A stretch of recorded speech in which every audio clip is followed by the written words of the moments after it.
Dinding dan tangga menuju ke istana tadi Wak berubah jadi apa? Berubah jadi tumpukan anggota tubuh manusia yang sedang menjerit-jerit minta tolong. Ya Allah, merinding. Hai, wassalamualaikum warahmatullahi wabarakatuh. Terima kasih sudah klik video ini. Oke, jadi malam Jumat ini seperti biasa aku akan membawakan lagi satu kisah horor Wawa yang gak kalah spesial sama KHW minggu lalu. Karena apa? Karena narasumber kita kali ini adalah Wawa kesayangan kita semua, yaitu Teh Risa Saraswati. Yeay! Terima kasih banyak ya Teh udah jadi bagian dari KHW kita ini. Karena kemarin-kemarin kan aku udah sempet nih main ke channelnya Teh Risa. Sekarang gantian Teh Risa yang main ke channel aku dengan ikut mengirimkan kisah horor Wawa juga. Kita nggak usah lama-lama kali openingnya, karena aku juga udah nggak sabar kali pengen menyampaikan kisah horor yang menyeramkan kali. Kalian juga pasti penasaran kali kan sama kisah horor yang mau diceritain sama Teteh. Jadi tanpa berlama-lama kita langsung masuk aja ke apanya ya. Check it out.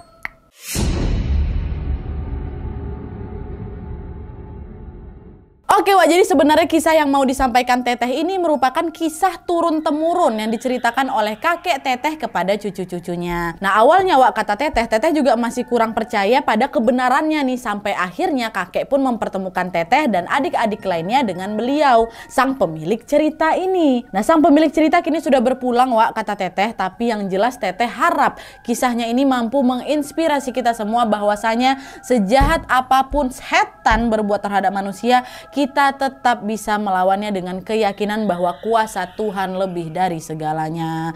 Di sini juga Teteh tidak akan menyebutkan nama asli beliau, baik nama orangnya atau juga tempat. Udah Teteh ganti semua di cerita nih Wak. Tapi yang jelas beliau atau si pemilik cerita ini adalah sepupu dari kakeknya Teh Risa. Jadi kita sebut aja namanya Kang Badar. Kakek dan Kang Badar ini sudah tumbuh kecil bersama di sebuah kota kecil di Jawa Barat. Nah, jadi sekarang kita mulai Wak ya. Jadi Wak, Kang Badar ini tinggal di sebuah desa di wilayah sebuah kota di Jawa Barat pada tahun 1970-an. Nah Kang Badar, istri dan kedua anaknya menempati sebuah rumah sederhana. Kang Badar ini memang gak kaya Wak, namun kesederhanaannya selalu membuat keluarga kecilnya merasa tercukupi dan juga bahagia kali. Hubungan Kang Badar dengan para tetangganya juga baik Wak. Kang Badar ini juga sering didaulat menjadi imam di masjid desa. Dan selain baik, Kang Badar ini juga dikenal religius, pandai mengaji dan sesekali juga mengajari anak-anak kecil mengaji di sana. Nah sehari-hari Wak, beliau ini bekerja menjadi seorang tukang tambal ban sepeda.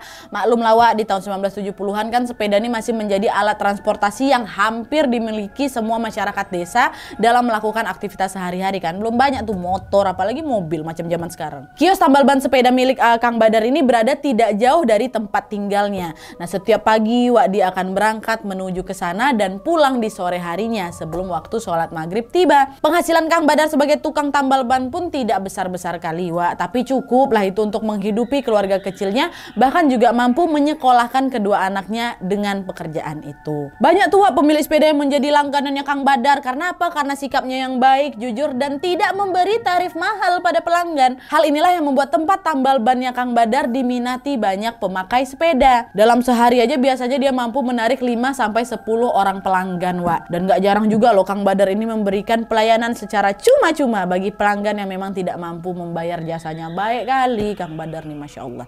Nah sampailah Wak ya pada suatu hari hujan turun sejak pagi gitu. Nggak terlalu besar tapi rintiknya membuat orang-orang tuh jadi ya agak enggan lagi tuh bepergian keluar rumah kan. Nah rata-rata warga yang tinggal di desa tempat Kang Badar ini tinggal berprofesi sebagai petani. Mereka menggarap sawah dan juga kebun mereka sendiri. Sehingga waktu mereka untuk bekerja juga sangat fleksibel. Nah tapi yang mereka khawatirkan pada hari itu apa? Takut-takutnya hujan ini akan menggenangi sawah mereka hingga membuat sawah mereka gagal panen. Tapi mau kayak gimana lagi Wak? Mereka tidak bisa berbuat apa-apa. Mereka hanya mampu berharap cemas sambil berdoa di rumah masing-masing, berharap hujan tidak turun terlalu lama.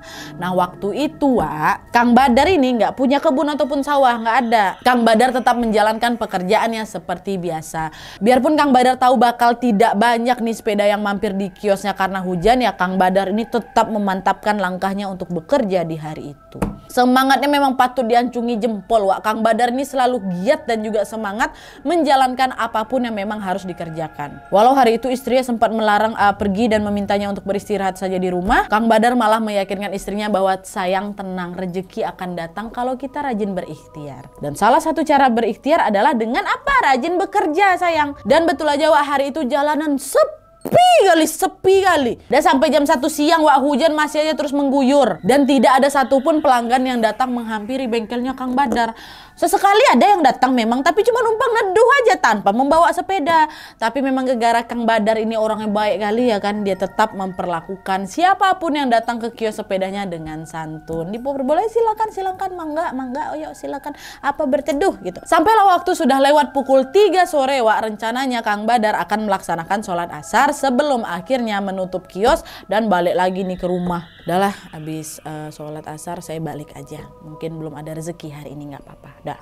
Udahlah tuh sholat asar. Nah selepas sholat asar, Wak, tiba-tiba aja datang tuh sebuah mobil kol buntung tuh, kalian mobil pickup tuh, yang membawa 2 sepeda di belakangnya. Wah, senyum Kang Badar pun langsung merekah lah gitu kan. Rupanya rezeki datang tanpa terduga sebelum dia memutuskan pulang tanpa seorang pun pelanggan hari itu. Udah berbinar-binar wajahnya, alhamdulillah ada rezeki, kata Kang Badar kan. Dan setelah mobil itu berhenti, Wak, seorang laki-laki berbaju necis turun nih dari mobil kol buntung tuh. Gopoh-gopoh dia dekati Kang Badar yang memang siap menyambutnya dengan senyuman. Oh, ada yang bisa saya bantu, Pak? Kata Kang Badar menyapakan. Iya ini, tolong sepeda saya tuh lagi bocor dua-duanya. Itu apa sepeda saya buat anak saya? Biasanya anak saya pakai sepeda itu buat berangkat ke sekolah. Tolong betulin ya, kata si bapak ini kan ucapannya agak kaku memang. Oh iya pak, silakan Pak. Ini saya bantu turunin ya, kata Kang Badar.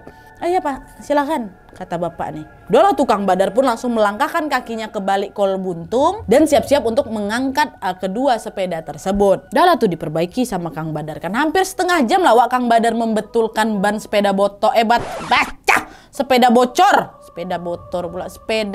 bocor milik si bapak tuh. Semuanya dikerjakan baik oleh Kang Badar, Wak. Ini Pak, ini udah selesai, kata Mangga, dicoba dulu, kata si Kang Badar kan. Udahlah tuh akhirnya si bapak ini pun langsung mencoba sepedanya untuk memastikan bahwa kondisi 2 sepeda itu sudah berfungsi dengan normal. Dicoba dia goes, oh udah bener gitu kan. Nah laki-laki parubaya itu pun terlihat puas dengan pekerjaannya Kang Badar. Kini dia terlihat tersenyum lebar. Wah mantap Kang, mantap nuhun pisan.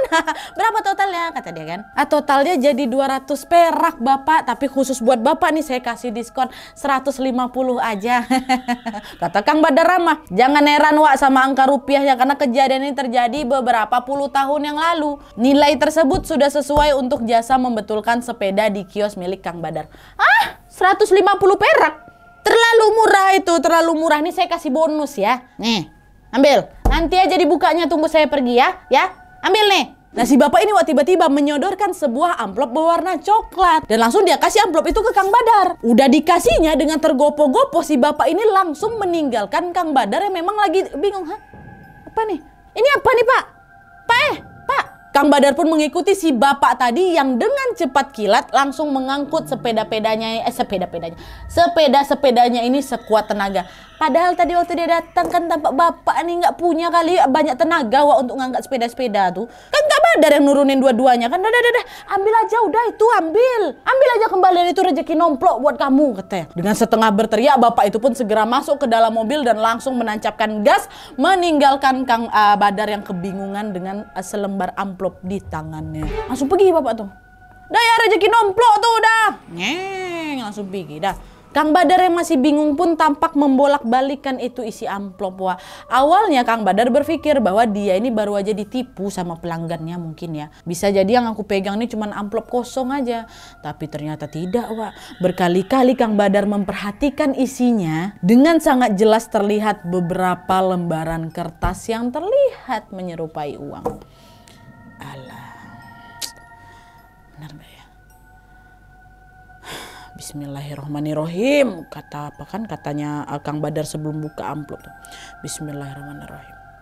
Dan betapa terkejutnya Kang Badar di sini ketika beliau melihat isi amplop itu bukan hanya 1-2 lembar uang 100-an, Wak, tidak. Tapi amplop itu berisi uang kertas 10 ribuan sebanyak 20 lembar. Isi amplop tuh berisi 200.000 rupiah. Harga yang sangat jauh dibandingkan ongkos yang harus dibayarkan kan, Wak.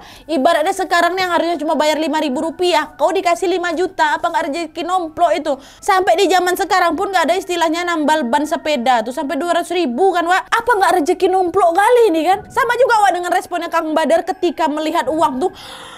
Rezeki nomplok. Langsung buka kaca, matanya Kang Badar waktu itu Wak, terharu dia. Dan setelah menerima uang sebanyak itu, bergegaslah Kang Badar segera pulang ke rumah dan menyampaikan berita bahagia ini kepada istrinya di rumah. Nah, suasana desa kala itu masih diselimuti mendung dan hujan Wak. Tanpa memperdulikan kepalanya yang basah gegara hujan ini, Kang Badar setengah berlari dalam keadaan gembira menuju ke rumah. Oh ya Allah, alhamdulillah gitu. Aku mau kasih ini sama istri aku. Bu, ibu buka pintunya cepat bu. Kang Badar dan gedor-gedor pintu rumah itu keras sekali memang. Nah, Wah, istrinya Kang Badar terlihat berlari nih dari arah dapur untuk menuju ke pintu depan rumahnya. Paniklah kan mendengar pintu rumahnya digedor sedemikian keras dari luar tuh. Waktu dibuka, astagfirullah Pak, ada apa ini?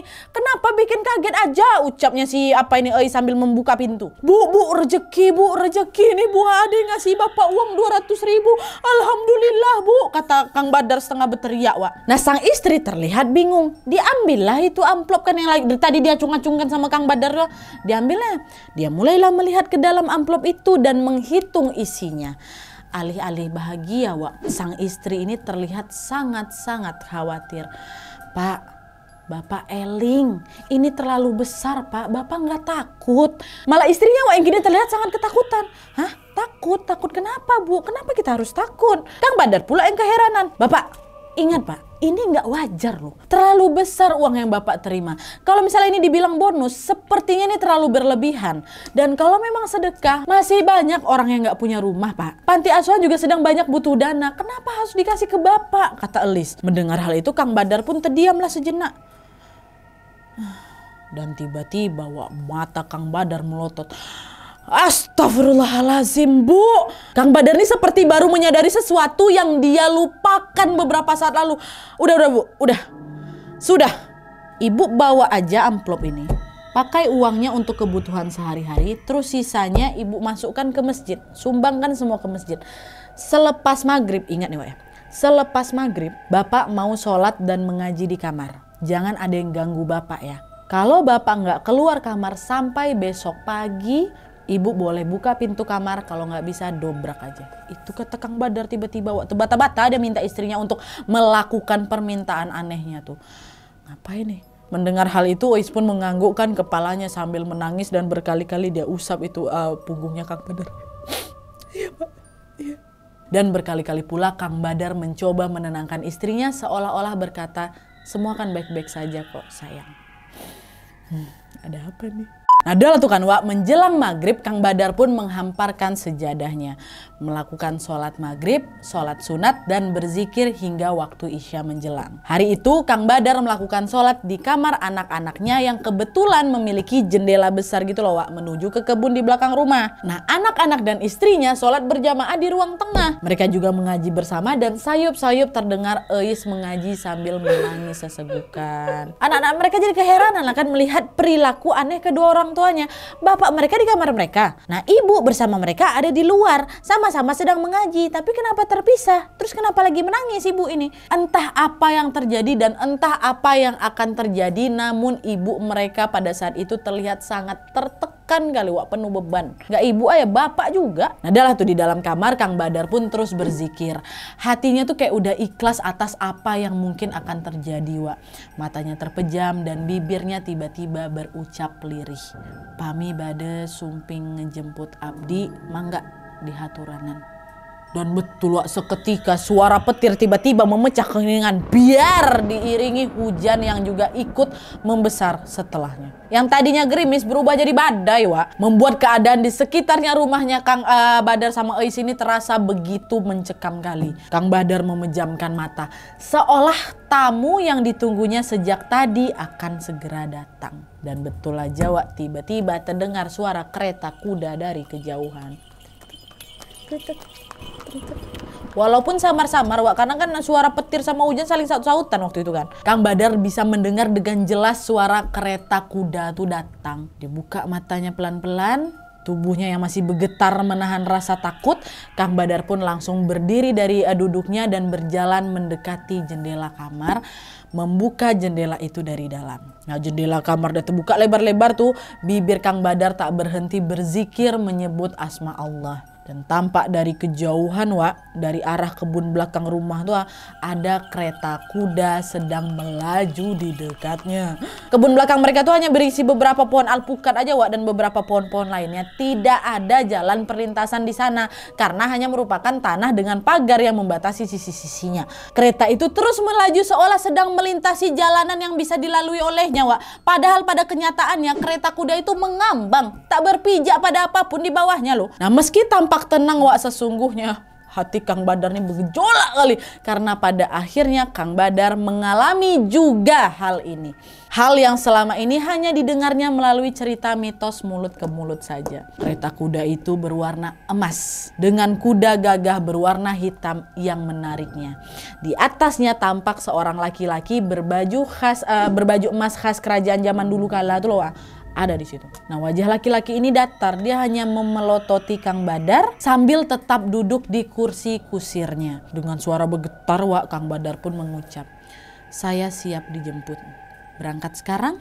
Dan laki-laki itu pun tersenyum lantas menganggukkan kepalanya sambil mempersilahkan Kang Badar naik ke atas keretanya. Nah, lewat jendela kamar anak-anaknya, Kang Badar pun melompat ke atas kereta kuda itu dan langsung wush, kata pria berbaju emas tua melajukan kereta kuda tersebut dengan cepat.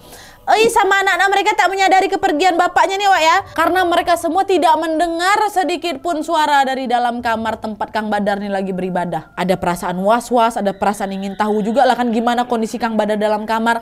Tapi mereka tetap patuh pada keinginannya Kang Badar untuk tidak mengusiknya hingga subuh menjelang. Semalaman tuh mereka zikir dan mengaji berharap semuanya akan baik-baik saja. Kang Badar pergi di bawah kereta. Nah, di perjalanan Wak, kereta kuda itu terus berjalan. Suaranya memecah keheningan malam. Kang Badar mengawasi tuh jalanan yang dia lalui kan. Dan jelas itu adalah jalanan yang Kang Badar sangat ketahui. Kereta kuda yang sedang dinaikinya ini mengarah pada sebuah hutan yang berada tidak jauh dari desa tempat tinggalnya Kang Badar Wak. Nah, tapi Wak, entah kenapa apa yang dilihatnya malam itu tiba-tiba saja terlihat jauh berbeda. Beberapa kali Kang Badar ini pernah membantu para tetangga untuk mengambil kayu di hutan itu kan. Tapi tidak pernah sekalipun Kang Badar melihat gerbang berwarna emas sebesar ini di dekat hutan itu. Hutan yang biasanya gelap gulita tiba-tiba begitu terang dipenuhi cahaya Wak. Ada juga penjaga berbadan besar dan tinggi yang mempersilahkan masuk kereta kuda itu tanpa memintanya berhenti terlebih dahulu. Jadi udah tuh nengok gerbang, setelah terbuka pintu gerbang tuh. Ada penjaga 2 orang sini, tinggi besar.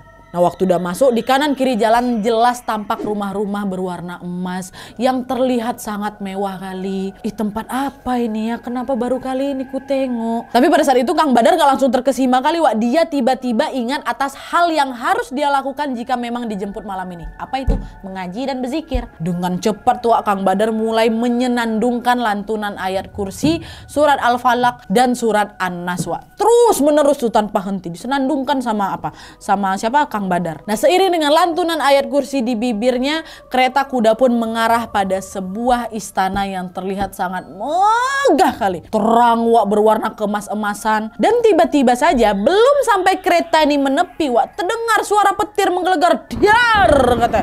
Dan hujan langsung mengguyur begitu saja. Angin meliuk-liuk gak karu-karuan membuat beberapa orang yang terlihat di sana langsung lari tunggang langgang. Kok tiba-tiba petir nih kan? Nah, walau ikutan kaget atas apa yang terjadi, Kang Badar terus Wak melafalkan doa tanpa henti. Dan tiba-tiba aja kalian tahu, pemandangan istana yang tadi dilihatnya begitu megah mewah kali kan berubah menjadi sangat-sangat menakutkan Wak. Dan Kang Badar jelas melihat dengan mata kepalanya sendiri dinding dan tangga menuju ke istana tadi Wak berubah jadi apa? Berubah jadi apa? Berubah jadi tumpukan anggota tubuh manusia yang sedang menjerit-jerit minta tolong. Ya Allah, merinding. Terbayang. Astagfirullahaladzim. Ada beberapa kepalanya ngadep ke arah Kang Badar menjerit minta pertolongannya. Betul-betul menakutkan kali Wak. Alih-alih berhenti berdoa, Kang Badar semakin berteriak lagi nih mengulang surat-surat Al-Quran yang sejak tadi beliau lantunkan. Kacau kali Wak waktu itu, kata Teresa. Dan pada saat itu si penarik kereta kuda itu juga terlihat jadi marah gitu Wak sama Kang Badar. Diam kau, kata. Kang Badar gak digubrisnya sama sekali hingga tiba-tiba laki-laki itu memalingkan wajahnya ke arah Kang Badar dan rupa sang kusir itu sudah tidak tidak sama lagi, Wak. Wajahnya berubah jadi begitu menyeramkan dengan taring menghiasi mulutnya, matanya merah seperti macam keluar kayak itu. Dan tubuhnya juga dipenuhi bulu, menatap marah ke Kang Badar. Diam kau.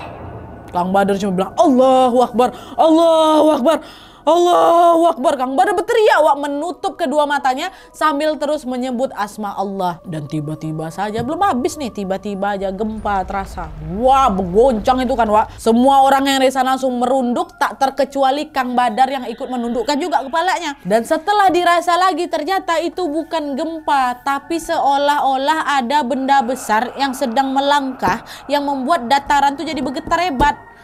Dia macam raksasa gitu berarti kan. Nah, Kang Badar penasaran kan, apalagi nih, apa yang sedang terjadi? Siapakah yang mau datang sekarang? Dan ternyata betul aja, Wak.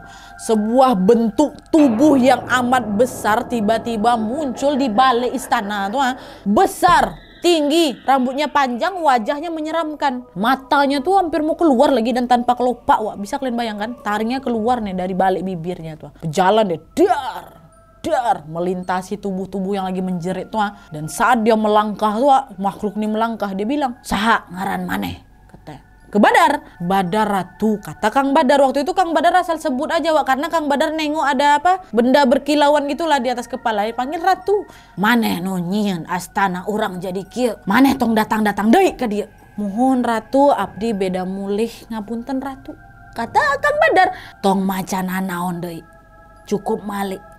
Lumpeng, tong sekali-kali ngalir ka tukang," kata si sosok ini lagi, Wak. Udahlah, tukang Badar pun menganggukkan kepalanya, lantas langsung membalikkan badan dan mengikuti perintah dari Ratu tuh. Tak sekalipun Kang Badar membalikkan badan atau bahkan kepala untuk sekedar menatap ke belakang tuh.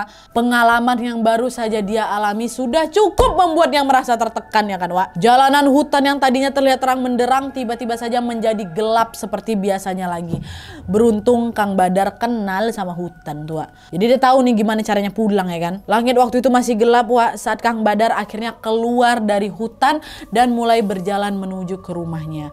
Entah berapa lama lah dia berada di tempat tadi, tapi rasa-rasanya paling cuma 1 jam aja gitu kan. Jalan. Nah, dari jauh udah tengok nih rumahnya. Nah, melihat rumahnya dari kejauhan membuat hatinya Kang Badar pun berdegup kencang. Ada perasaan lega, ada pula perasaan bahagia. Tapi apa? Kebahagiaannya Kang Badar ini seketika langsung runtuh, Wak, ketika melihat ada gerombolan orang di depan rumahnya. Dan yang lebih membuat Kang Badar ini terkejut ketika dia melihat ada bendera berwarna kuning terpampang di sana. Siapa yang meninggal? Kang Badar pun langsung mendekati rumahnya dan melangkahkan kakinya ke dalam rumah. Waktu Kang Badar masuk, Wak, beberapa orang langsung tercengang nengok Kang Badar. Langsung berhamburan mereka kabur dari rumah Kang Badar tuh. "Hah, hantu!" kata mereka, Wak. Gak cuma 1-2 orang yang kabur, Wak. Nyaris semua tamu yang merupakan orang-orang yang dia kenal berlarian ketakutan ngeliat Kang Badar tuh datang. Hanya tersisa Eis, anak-anaknya sama kedua orang tuanya Kang Badar yang ada dalam rumah. Reaksi mereka pun juga sama, kaget nengok Kang Badar, Wak. Bahkan apa istrinya pengsan dibuatnya. Hal ini pun langsung membuat Kang Badar merasa sangat kebingungan. Kenapa nih? Astagfirullah, bapak, kata anak laki-laki tertuanya Kang Badar, Wak. Berteriak dia nengok bapaknya, matanya belinangan langsung air mata. Langsung belinangan air mata dia tuh. "Kang, kenapa Kang? Ada apa bapak lo ini? Kenapa? Siapa yang meninggal? Hah? Badar, mana tegeus maut saminggu ka tukang?" Bapak Kang Badar, Wak, yang berusaha menjawab pertanyaan dari Kang Badar. Ada sorot takut juga di mata orang tua tuh. "Hah? Astagfirullah, Pak. Badar nih nggak mati. Badar sehat walafiat. Badar cuma pergi 1 jam aja ke hutan bentar," kata Kang Badar. Kang Badar betul-betul terlihat bingung dan frustasi kali, Wak. "Pak, tapi kami mandiin bapak, kami kafanin bapak, nguburin bapak. Bapak sudah dikubur, Pak." Dijelaskan lagi sama anak laki-lakinya Kang Badar yang pertama tuh. Nggak mungkin. Ayolah kita gali kuburan bapak tuh. Kang Badar mulai tersulut nih, Wak, emosinya karena merasa yakin bahwa aku baik-baik aja kok. Nah, Eis yang lagi pingsan itu, Wak, akhirnya terbangun nih setelah beberapa kali orang-orang memijat-mijat dan menggosok-gosok tubuhnya dengan minyak angin. Dalam keadaan menangis dan memandangi suaminya, Kang Badar terus meyakinkan istri dan keluarganya bahwa yang sedang berada di hadapan kalian itu adalah saya. Saya Badar. Manusia loh, saya ini bukan hantu. Dan akhirnya anggota keluarga Kang Badar pun memutuskan untuk memanggil kepala desa beserta beberapa tetua desa. Mereka pun menceritakan hal yang terjadi di rumah mereka tersebut. Nah, meskipun agak ragu, namun akhirnya mereka sepakat untuk menggali kuburannya Kang Badar malam itu juga. Warga pun memenuhi komplek pemakaman desa. Mereka penasaran nih, walau memang tak bisa dipungkiri sebenarnya mereka juga ketakutan melihat Kang Badar yang juga ada di lokasi pemakaman di depan makamnya sendiri gitu kan, Wak. Bismillahirrahmanirrahim. Beberapa penjaga makam pun mulailah mencangkuli kuburannya si Kang Badar. Kang Badar situ cangkul. Sementara lainnya memegang obor guna menerangi makam yang sedang digali tersebut, Wak. Begitu sampai di dasarnya, mereka mulailah membuka papan kayu satu persatu kan. Buka dan mengangkat jenazah yang ada di dalamnya. Bersama-sama mereka semua membuka isi kafan yang berbentuk pocong tua. Dan waktu dibuka hampir semuanya berteriak. Kenapa? Karena mereka semua melihat nyatanya isi dari kain kafan itu hanya sebongkah pohon pisang. Sebongkah pohon pisang. Apa nggak terkejut semua orang di sana tuh? Terlebih-lebih orang-orang yang pada saat itu yakin sudah memandikan, membungkus, dan memasukkan jasadnya Kang Badar ke liang lahat. Kejadian yang betul-betul nggak masuk akal kan, Wak? Tapi akhirnya mereka tahu bahwa memang yang berdiri di antara mereka, ya Kang Badar. Yang itu pelapah pisang. Sekarang Kang Badar ada di sini. Kang Badar siapa yang kalian cuci, kalian kafani itu? Wallahualam. Dan setelah keadaan membaik, Eis pun akhirnya bercerita apa yang sebenarnya terjadi oleh mereka di dunia nyata tuh ya. Jadi malam itu pada saat Kang Badar ini beribadah di dalam kamar anak-anaknya, tidak ada sedikit pun Eis ini mendengar Kang Badar bersuara, bahkan suara mengajinya pun gak terdengar sama dia dan anak-anaknya, Wak. Nah, sesuai perjanjian dengan sang suami, keesokan harinya Eis dan anak-anaknya pun mendobraklah kamar itu, dan ternyata mereka mendapati Kang Badar sudah tertidur di atas sajadah dalam keadaan tidak bernyawa. Nah, dari sanalah mereka langsung melakukan upacara pemakaman sebagaimana mestinya. Semua orang sudah menganggap Kang Badar ini meninggal karena apa? Serangan jantung. Banyak yang jadi saksi waktu itu, karena banyak juga yang mengantarkan jenazahnya Kang Badar ini menuju ke liang lahat. Acara tahlilan pun dihadiri banyak tetangga. Mereka banyak menyumbang untuk keluarganya Kang Badar. Mereka juga merasa iba melihat Eis yang kelimpungan atas kepergiannya Kang Badar yang begitu mendadak ini ya kan. Nampak kok iya Kang Badar meninggal. Nah, hingga akhirnya di hari ke-7 tahlilan, Wak, peristiwa ini terjadi. Munculnya Kang Badar di tengah kegelapan itu terjadi di hari ke-7. Nah, pada saat itulah mereka menganggap itu adalah hantunya Kang Badar. Sampai akhirnya mereka semua diyakinkan oleh pembongkaran makam dari Kang Badar kan. Hal ini betul-betul di luar nalar, Wak, tapi betulan terjadi kata Teresa. Dan gak cuma Eis saja, Kang Badar juga menceritakan peristiwa yang dia alami. Dan dia sangat paham kenapa ini bisa terjadi, Wak.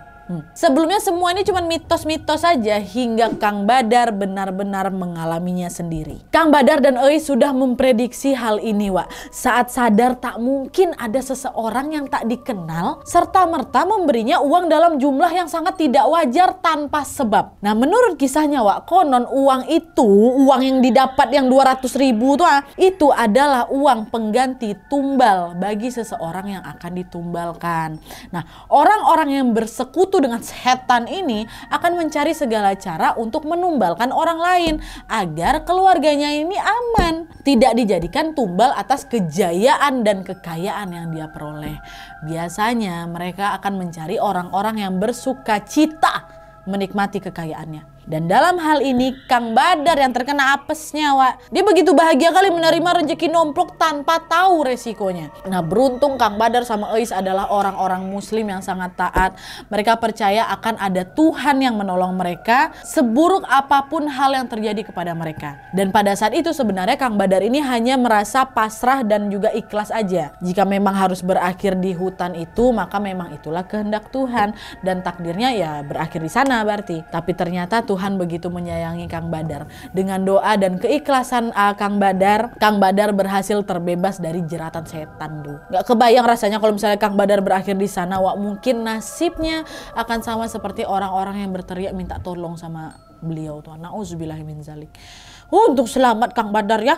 Oke, jadi itu tadi kisah yang disampaikan sama Teh Risa tentang kakek beliau yaitu Kang Badar. Terima kasih banyak Teh Risa. Kami siap menampung cerita-cerita horor Teteh di part-part selanjutnya. Kalau lagi senggang, bolehlah kirimkan juga ke kami lagi. Dan yang jelas dari kisah ini, lagi-lagi aku pengen ingatin bahwasanya sejahat apapun setan berbuat terhadap manusia, kita tetap bisa melawannya dengan keyakinan bahwa kuasa Tuhan lebih dari segalanya, Wak ya. Jangan lupa berdoa, terus berdoa, berzikir, sertakan Allah di setiap langkah kalian. Insya Allah kita dijauhi dari hal-hal yang tidak diinginkan. Amin ya robbal alamin. Dan buat kalian yang juga pengen berbagi kisah horor seperti Teh Risa atau dengan WOW yang lainnya, bisa langsung kirim aja cerita kalian ke email di bawah ini, sertakan nama Instagram sama WhatsApp kalian supaya nanti gampang aku hubungin kalau misalnya kisah kalian mau aku up di video selanjutnya. Oke, Wak, jadi sekian dulu videonya. Terima kasih banyak yang sudah menonton. Kalau kalian suka video ini, klik like-nya, jangan lupa komen di bawah untuk ide dan saran-saran untuk video selanjutnya. Jangan lupa nyalain notifikasinya supaya kalian tahu kalau aku upload video baru. And as always, jangan lupa untuk klik tombol subscribe supaya kalian sama-sama tahu informasi menarik dan menegangkan dari channel aku. See you next video, Wak. Bye.